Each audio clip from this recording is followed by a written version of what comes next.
الحمد لله نحمده ونستعينه ونستغفره ونؤمن به ونتوكل عليه ونعوذ بالله من شرور أنفسنا ومن سيئات أعمالنا من يهده الله فلا مضل له ومن يضلله فلا هادي له ونشهد أن لا إله إلا الله وحده لا شريك له ونشهد أن محمدًا عبده ورسوله أما بعد فأعوذ بالله من الشيطان الرجيم بسم الله الرحمن الرحيم وأن المساجد لله فلا تدعوا مع الله أحدا صدق الله العظيم۔ محترم و مکرم ناظرین سامعین، السلام علیکم ورحمۃ اللہ وبرکاتہ۔ آپ سے مخاطب مولانا فضل داد، اور یہ ہماری ترتیب وار سیشنز چل رہے ہیں۔ سیرت النبی صلی اللہ علیہ وسلم کے اوپر بات چیت چل رہی تھی، اور ترتیب سے آپ واقف ہیں کہ ابتدا میں مختصر بیان ہوتا ہے، اور پھر اس کے بعد آپ کے سوال ہوتے ہیں، آپ سوال کرتے ہیں اور اپنی طرف سے جواب دیتا ہوں قرآن اور سنت کی روشنی میں۔ چنانچہ بات یہاں تک پہنچی کہ نبی پاک صلی اللہ علیہ وسلم مکہ سے ہجرت کر کے مدینہ تشریف لے آئے، اور آپ کے ساتھ آپ کے صحابہ اکرام رضوان اللہ علیہم اجمعین تشریف لائے ہوئے ہیں۔ اور پچھلے 2 سیشنوں کے اندر، بلکہ 3 سیشنوں کے اندر تفصیل سے یہ بات عرض کی تھی کہ مدینہ آتے ہوئے سب سے پہلے جو چیلنج، سب سے پہلے جو مسائل آپ صلی اللہ علیہ وسلم اور صحابہ اکرام کے سامنے آئے، نبی پاک صلی اللہ علیہ وسلم نے ان مسائل کو حل کیا، اور صحابہ اکرام کے درمیان بھائی چارگی بنائی کہ جس کی وجہ سے صحابہ اکرام رضوان اللہ علیہم اجمعین آپس کے اندر پیار محبت کے ساتھ رہ سکیں۔ جو ہجرت کر کے آئے ان کو فرمایا کہ آپ مہاجرین ہیں، ہجرت کرنے والے ہیں، اور جو یہاں مدینہ کے اندر رہ رہے تھے فرمایا آپ ان کے مددگار ہیں، آپ انصار ہیں۔ تو ان کا نام ہی انصار پڑ گیا، اور ان کا نام ہی مہاجرین کے، وہ ہجرت کر کے آئے، سب کو چھوڑ چرا کر آئے۔ تو سب سے پہلا کام یہ فرمایا۔ اس کے بعد اب مسلمانوں کے اکٹھے ہونے کے لیے اور اکٹھے رہنے کے لیے ایک جگہ کو منتخب کرنا ضروری تھا، تاکہ مسلمانوں کی یونٹی، ان کا اتحاد رہے، دنیاوی طور پر بھی اور دینی طور پر بھی، کیونکہ نماز بھی پڑھنی تھی اور نماز کے اندر جماعت ضروری تھی۔ تو چنانچہ نبی پاک صلی اللہ علیہ وسلم نے صحابہ کے ساتھ مشورہ فرما کر فرمایا کہ اب مدینہ کے اندر ہم آئے ہیں، یہاں ایک مسجد کا منتخب کرنا، بنانا، اس کی تعمیر کرنا یہ ضروری ہے۔ اب مسجد کی زمین کہاں پر ہو؟ تو چنانچہ جس وقت نبی پاک صلی اللہ علیہ وسلم تشریف لائے تھے، تو من جملہ جگہوں میں سے ایک جگہ جہاں آپ صلی اللہ علیہ وسلم کی اونٹنی مبارک رکی تھی، وہ یہ جگہ تھی، وہ یہ ایک زمین تھی جہاں آج کل مسجد نبوی کا اصل حصہ ہے۔ وہ جو تھوڑی سی زمین تھی، وہ زمین جب آپ صلی اللہ علیہ وسلم نے معلوم کروایا تو پتہ چلا کہ یہ جو زمین ہے یہ دو یتیم ہیں، ایک کا نام ہے سہل، دوسرے کا نام سہیل۔ اب آپ کو مسجد نبوی کی تھوڑی سی تاریخ بتلا رہا ہوں کہ آپ صلی اللہ علیہ وسلم نے مسجد نبوی جب بنائی تو ابتدا کہاں سے ہوئی اور کس انداز میں پہنچی۔ تو چنانچہ نبی پاک صلی اللہ علیہ وسلم نے معلوم کروایا کہ یہ زمین کس کی ہے۔ پتہ چلا کہ جو دو یتیم ہیں، ایک کا نام ہے سہل، دوسرے کا نام ہے سہیل، اور ان دونوں کا لک آفٹر کر رہے ہیں ایک ساتھی ہیں، ان کا نام ہے معاذ ابن عفراء۔ اور معاذ ابن عفراء رضی اللہ تعالیٰ عنہ اس وقت انہوں نے اسلام قبول کر لیا تھا۔ تو نبی پاک صلی اللہ علیہ وسلم نے فرمایا کہ معاذ یہ جو زمین ہے یہ ان دونوں یتیموں کی ہے، ان دونوں یتیموں کو لے آؤ اور ان سے ہم یہ زمین خرید لیتے ہیں، ان دونوں بچوں سے ہم زمین خرید لیتے ہیں۔ مسلمان جتنے بھی ہیں ان کو جب پتہ چلا، معاذ ابن عفراء کو بھی اور اسی طرح سہل اور سہیل رضی اللہ عنہما، انہوں نے عرض کیا یا رسول اللہ صلی اللہ علیہ وسلم یہ زمین ہم آپ پر بیچتے نہیں ہیں بلکہ اللہ کے واسطے ہم دینا چاہتے ہیں۔ آپ صلی اللہ علیہ وسلم نے اور صحابہ اکرام نے فرمایا کہ ہم اس کو مفت کے طور پر نہیں لے سکتے اور نہ لینے والے ہیں، اس کی جو قیمت ہے وہ قیمت ہم آپ کو دے دیں گے۔ اس زمانے کے اندر اور اس وقت کے اندر مسجد نبوی کی جو زمین تھی، یعنی جس کے اوپر اب مسجد نبوی بنائی جائے گی، اس زمین کو دو چیزوں کے لیے استعمال کیا جاتا تھا۔ بعض حصہ جو تھا اس میں قبریں تھی، تو ایک قسم کا قبرستان تھا، مطلب شاڑ زمین تھی، یہ نہیں کہ وہ استعمال کی جانے والی تھی، کیونکہ اگر وہ استعمال کی جانے والی زمین یا ایسی زمین کہ جس کے اوپر یا جس کے اندر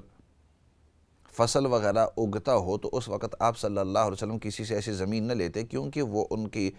ذریعہ معاش تھا۔ تو چونکہ وہ ایک قسم کا قبرستان تھا اور دوسرے حصے کے اندر اس کے اندر چونکہ وہ شاڑ پڑی ہوئی تھی، بیکار جیسی پڑی ہوئی تھی، تو اس کے اندر یہ جو کھجوریں اتاری جاتی ہیں تو بعض اوقات ان کو وہاں سکھایا جاتا ہے، کیونکہ کھجوروں کے اندر یہ ہوتا ہے کہ اب اتنی تعداد کے اندر وہ مدینہ والوں کی بلکہ عربستان کے علاقے والوں کی خوراک تھی۔ تو جب کھجور کا موسم ہوتا ہے تو سب کی سب کھجوریں اتاری جاتی ہیں، کیونکہ اگر ان کو اتارو نہیں تو تھوڑی دیر کے بعد وہ خراب ہو جاتی ہیں، تو ان کو اتارا جاتا ہے۔ اتار کر اب ان کو پورے سال کے لیے رکھنا ہے، پورے سال کے لیے رکھنا ہے، کیونکہ یہ ان کی خوراک تھی۔ تو آہستہ آہستہ جیسے بعض ممالک کے اندر ان کے فصل ہوتے ہیں زمینوں کے اندر، ان دا لینڈ دے ہیو ہارویسٹ، اور وہ چاہے وہ گندم ہو، چاہے وہ مکئی ہو، چاہے کوئی اور چیز ہو، تو وہ جو مکئی یا گندم اس وقت اس کو کاٹ دیتے ہیں جب فصل کے کاٹنے کا وقت آتا ہے، اور اس کو پھر اپنی یہاں گھر کے اندر لے آ کر اس کو بوریوں کے اندر رکھ دیتے ہیں اور پورا سال اس میں سے آہستہ آہستہ کھاتے رہتے ہیں۔ تو عربستان کے اندر بھی ان کی چونکہ خوراک کھجوریں تھی، تو وہ کھجوریں جتنے بھی اپنے درختوں سے اتار دیتے اور اتار کر اب اس کو سکھاتے تھے، کیونکہ جب کسی چیز سے اب پانی نکال دو، اس کو اچھی طرح سخت طریقے سے سکھا دو، تو اب وہ خراب نہیں ہوتی، وہ چیز خراب جلدی نہیں ہوتی، اب اس کی جو لائف ہے بہت لمبی ہو جاتی ہے۔ اور یہ ان لوگوں کو بڑے سمجھدار تھے لوگ، ان کو یہ پتہ تھا، اسی وجہ سے اگر ان کی یہاں قربانی زیادہ ہو جاتی تو اس قربانی کے گوشت کو سخت دھوپ کے اندر رکھ کر اوپر نمک کو ڈال دیتے تھے، تو نمک کی وجہ سے وہ جتنا بھی اس کے اندر پانی ہے وہ نکالا جاتا تھا اور دھوپ کی وجہ سے وہ سوکھ جاتا۔ اب وہ گوشت جو ہے پانی اس کا نکل جاتا، وہ سوکھ جاتا، سخت ہو جاتا، اور اس کو اپنی یہاں رکھ لیتے۔ ان زمانے کے اندر فریج اور فریزر تو تھے نہیں۔ آج کل بھی بعض ممالک کے اندر اس طرح کرتے ہیں کہ جو گوشت ہے اس کو اگر لمبی دیر کے لیے رکھنا ہو تو ان بیچاروں کی یہاں بجلی بعض اوقات نہیں ہوتی یا ان علاقوں کے اندر فریج فریزر ہوتے نہیں ہیں، تو وہ کیا کرتے ہیں کہ اس گوشت کو وہ سکھا دیتے ہیں، اس کا پانی جتنا بھی ہے وہ نکال دیتے ہیں اور اس کے اوپر نمک لگا کر تاکہ اندر بھی اگر کوئی رطوبت ہو تو اس رطوبت کو بھی وہ چوس لیتا ہے۔ اب اس گوشت کو وہ رکھ لیتے ہیں۔ جب اس کی ضرورت پڑتی ہے تو پھر وہ کیا کرتے ہیں، اسی گوشت کو پانی کے اندر ڈال دیتے ہیں، اس گوشت میں سے تھوڑا سا کاٹ دیتے ہیں، کاٹ کر جو ان کو استعمال کرنا ہو وہ استعمال کے لیے وہاں رکھ دیتے ہیں، پانی کے اندر رکھ دیتے ہیں تھوڑی دیر کے لیے۔ وہ جو گوشت ہے وہ پانی کو چوس لیتا ہے تو اس کا مٹھاس، اس کی جو تازگی ہے وہ واپس آ جاتی ہے۔ اب اس گوشت کو وہ پکا سکتے ہیں۔ تو اسی طرح وہ ان کھجوروں کے ساتھ بھی اسی طرح کیا کرتے تھے کہ وہ اس طرح کرتے کہ ان کھجوروں کو درختوں سے جس وقت ان کے یعنی وہ پک جاتی اور ان کے گرنے کا وقت آ جاتا تو اس وقت وہ تمام درختوں سے کھجوروں کو اتار دیتے اور اس وقت ان کو زمین کے اوپر دھوپ کے نیچے رکھ دیتے اور دھوپ کی سختی کی وجہ سے اس کا پانی جو ہے ایواپریٹ ہو جاتا، وہ کھجوریں سخت ہو جاتی۔ جیسے آج کل ہم کہتے ہیں یہ چھوہارے ہیں، چھوہارے اسی کو کہتے ہیں کہ جس کا پانی نکالا جائے اس کو بالکل سکھایا جائے۔ تو وہ جو سکھائے جاتے تھے وہ اس لیے ان کو سکھایا جاتا تھا کہ اب یہ جو چھوہارے ہیں یہ دیر تک چلیں گے۔ تو وہ جو زمین تھی اس چونکہ اور کسی چیز کے لیے استعمال نہیں ہوتی تھی، اب مسجد نبوی کی زمین کی بات عرض کر رہا ہوں، تو یہ پوری تفصیل اس لیے عرض کی تاکہ پتہ چل جائے، کیونکہ اکثر ہماری جو ینگ جنریشن ہے ان کو ان چیزوں کا تجربہ نہیں ہوتا ہے، بیک گراؤنڈ پتہ نہیں ہوتی، اور ایسے موقع نہیں ملتے جہاں خطبوں کے اندر یا درس کے اندر علماء آپ کو یہ پورا سمجھا سکیں۔ تو اس زمین کو جو مسجد نبوی کی آج کل زمین ہے، اس زمین وہ چونکہ ایسے پڑی ہوئی تھی، کسی اور چیز کے لیے استعمال ہوتی نہیں تھی، تو اس کے اندر وہ کھجوریں رکھتے اور کھجوریں وہاں ڈرائی کرتے اور ڈرائی کر کے اس کو سکھا کر پھر اس کو استعمال کرتے یا اس کو رکھ دیتے اپنی یہاں۔ تو خیر نبی پاک صلی اللہ علیہ وسلم نے جب پوچھا کہ یہ زمین کس کے لیے استعمال ہوتی ہے تو عرض کیا گیا کہ یہ جو کچھ قبریں ہیں اس کے اندر دفن لوگ کیے گئے ہیں، مطلب یہ کوئی استعمال کی زمین نہیں ہے، اور اسی طرح اس کو کھجوروں کے سکھانے کے لیے بھی استعمال ہو جاتی ہے۔ تو آپ صلی اللہ علیہ وسلم نے فرمایا کہ اگر یہ آپ کے استعمال میں نہیں ہے تو اس کو ہمارے اوپر بیچ دو۔ انہوں نے عرض کی یا رسول اللہ صلی اللہ علیہ وسلم ہم بیچتے نہیں ہیں، ہم اللہ کے واسطے دیتے ہیں۔ آپ نے فرمایا جس کا مفہوم ہے کہ ہم آپ کو اس کی کوئی نہ کوئی اجرت دینا چاہتے ہیں۔ تو وہ عرض کرنے لگے کہ ہمیں آخرت کے اندر اجرت چاہیے، ادھر ہمیں اجرت نہیں چاہیے، ادھر کی جو آپ ہمیں اجرت دیں گے، اس کی جو قیمت دیں گے وہ تھوڑی دیر کے بعد ختم ہو جائے گی، لیکن اگر اس کی اجرت، اس کی قیمت آخرت کے اندر ہمیں دیں گے، وہ آخرت کی قیمت ہمیشہ ہمیشہ رہے گی اور اس کا فائدہ بھی ہمیں اور زیادہ ہوگا۔ چنانچہ نبی پاک صلی اللہ علیہ وسلم نے ان کی باتیں سن کر پھر بھی صحابہ اکرام سے فرمایا کہ نہیں، ہم اس طرح کریں گے کہ ان کا اخلاص اللہ قبول کرے، معاذ بن عفرہ اللہ آپ کا بھی اخلاص قبول کرے، سہل سہیل آپ لوگوں کا بھی اخلاص قبول کرے، لیکن پھر بھی اس کی قیمت ہم لگائیں گے اور جو اس کی مارکیٹ ویلیو ہوگی، جو اس کی قیمت ہوگی، وہ قیمت ہم آپ کو دیں گے۔ چنانچہ اسی طرح پھر ہوا۔ پہلے ان سے یہی پوچھا کہ اگر آپ اس کو دینا چاہتے ہیں یا نہیں، یعنی بیچنا چاہتے ہیں، انہوں نے کہا بالکل، ہمیں اس کے اندر ہمیں اس زمین کی ضرورت بھی نہیں ہے فی الحال، لیکن اگر ضرورت بھی ہو تو ہم اللہ کے واسطے اس کو بیچ دیتے ہیں۔ چنانچہ اس وقت اس زمین کی قیمت لگائی گئی تو پتہ چلا کہ 10 دینار اس زمانے کے درہم جو ہوتے تھے یہ سلور چاندی کے ہوا کرتے تھے، اور دینار جو ہوتے تھے یہ سونے کے ہوتے تھے، گولڈ کوئنز۔ تو اس کی جب قیمت لگائی گئی تو پتہ چلا کہ اس کی قیمت 10 دینار ہے۔ آپ صلی اللہ علیہ وسلم نے صحابہ اکرام کو فرمایا کہ اس کی ہم قیمت اتنے دیتے ہیں۔ تو چنانچہ وہ زمین خریدی گئی 10 دینار ان دونوں ینگسٹروں کو دیتے ہوئے۔ جو ہی زمین خریدی گئی تو آپ صلی اللہ علیہ وسلم نے فرمایا کہ اس طرح کرتے ہیں، اس کی صفائی کرتے ہیں اور اس کے اندر مسجد کے لیے ہم اپنی دیواریں بنا لیتے ہیں۔ الحمدللہ۔ تو چنانچہ اسی طرح ہوا، صحابہ کرام رضوانُ اللہ علیہم اجمعین فرماتے ہیں کہ ابو بکر صدیق رضی اللہ تعالیٰ عنہ، عمر رضی اللہ تعالیٰ عنہ، حضرت علی رضی اللہ تعالیٰ عنہ، حضرت عثمان رضی اللہ تعالیٰ عنہ اور باقی کچھ صحابہ کرام اور خود نبی پاک صلی اللہ علیہ وسلم مسجد نبوی کی تعمیر کے اندر تمام کے تمام شریک ہیں۔ حتیٰ کہ صحابہ اکرام بعد میں فرماتے ہیں کہ ہم نے دیکھا کہ نبی پاک صلی اللہ علیہ وسلم جیسے باقی صحابہ اکرام اینٹیں اپنے مونڈوں کے اوپر اٹھا کر لا رہے تھے تاکہ یہ دیواریں جو ہیں، تاکہ مسجد نبوی کی چاروں دیواریں بنائیں، تو اسی طرح نبی پاک صلی اللہ علیہ وسلم پہ اینٹیں اٹھا کر اپنے کاندھوں مبارک کے اوپر on his shoulders he was bringing bricks just like the rest of the Sahaba Ikram, and just like they were working and they were helping in the construction of the مسجد کی تعمیر کے اندر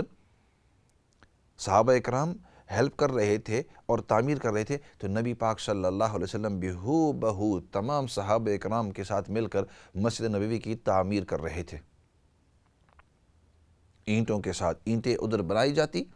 اور پھر ان اینٹوں کو، اور اس زمانے کے اندر جو اینٹیں بنائی جاتی تھی وہ آف کورس یہ مٹی کی، آؤٹ آف کلے، یہ مٹی کی جو اینٹیں ہیں وہ بنائی جاتی اور ان کو بنا کر مسجد نبوی کی جو 4 دیواریں ہیں ان 4 دیواروں کو بنایا گیا۔ اس وقت ابتدا میں چھت جو ہے وہ نہیں رکھا گیا تھا، اوپن روف تھی، چھت نہیں تھا، اور نبی پاک صلی اللہ علیہ وسلم نے اس انداز کے اندر بنائی کہ مسجد نبوی کے اندر جب آپ نماز پڑھتے تو ابتدا میں جب مدینہ تشریف لائے تو اس وقت مسلمانوں کا کعبہ قبلہ جو ہے، مسلمانوں کا جو قبلہ نماز کے لیے وہ مسجد الاقصی کی طرف سمت تھی ابتدا کے اندر۔ تو اس وجہ سے آج کل جس سمت کے اندر آپ مسجد نبوی کے اندر نماز پڑھتے ہیں، چونکہ کعبۃ اللہ جو ہے وہ قبلہ ابھی مقرر نہیں تھا، جب مدینہ کے اندر آئے تو تقریباً 16 یا 18 مہینے تک مسلمان جو ہیں وہ جب نماز پڑھتے تھے تو ان کے چہرہ، ان کے سمت، ان کا جو قبلہ ہے وہ مسجد الاقصی فلسطین کے اندر مسجد اقصی کی طرف ہوا کرتا تھا۔ تقریباً 16 یا 18 مہینے کے بعد اللہ رب العزت کی طرف سے حکم آیا اور پھر مسلمان جو ہیں وہ اس طرف اب کعبۃ اللہ کی طرف، جب مکہ کے اندر تھے تو اس وقت اگرچہ قبلہ مسجد الاقصی تھا لیکن نبی پاک صلی اللہ علیہ وسلم اس انداز کے اندر پڑھا کرتے تھے، کیونکہ کعبۃ اللہ جو ہے وہ تو سکوائر ہے، تو اس انداز کے اندر پڑھتے کہ کعبۃ اللہ کی طرف بھی آپ توجہ کرتے اور دوسری طرف آپ مسجد الاقصی کی طرف بھی۔ لیکن جب مدینہ کے اندر آئے تو اب دونوں کی طرف ایک ہی نماز کے اندر منہ نہیں کر سکتے تھے۔ اگر کعبۃ اللہ کی طرف آپ نے یعنی اپنے جہت شملہ کیا تو اس وقت مسجد اقصی دوسری طرف، اور مسجد اقصی کی طرف اگر نماز کے اندر آپ نے جہت کی تو کعبۃ اللہ دوسری طرف۔ تو چونکہ اللہ کی طرف سے ابتدا میں حکم یہی تھا کہ آپ نماز کے اندر مسجد الاقصی کی طرف آپ اپنے جہت اور قبلہ بنائیں، تو اس لیے ابتدا کے اندر مسجد نبوی جب بنائی تو یہ پوائنٹ ضروری ہے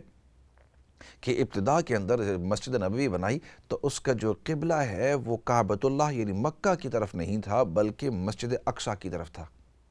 اور یہ ایک اہم پوائنٹ علماء بھی عام طور پر اس کو ہائی لائٹ نہیں کرتے، ایسے کرتے ہیں۔ باقی جو تفصیل ہے وہ ضرور عرض کریں گے۔ کچھ کالرز آئے ہوئے ہیں، ان کے سوال بھی لے لیتے ہیں، پھر بریک کی طرف جائیں گے اور اس کے بعد سوالوں کے جواب بھی انشاءاللہ دیں گے۔ فی الحال ایسے کرتے ہیں، کچھ کالز لے لیتے ہیں۔ السلام علیکم ورحمۃ اللہ وبرکاتہ۔ السلام علیکم مولانا صاحب۔ وعلیکم السلام ورحمۃ اللہ وبرکاتہ۔ مولانا صاحب ایک سوال ہے، اس طرح کے سنا ہے، اب یہ بات کہاں تک ٹھیک ہے آپ سے رہنمائی چاہتے ہیں۔ سنا ہے کہ جیسے اب رمضان میں عورتوں کے جو اپنے روزے چھوٹ جاتے ہیں تو وہ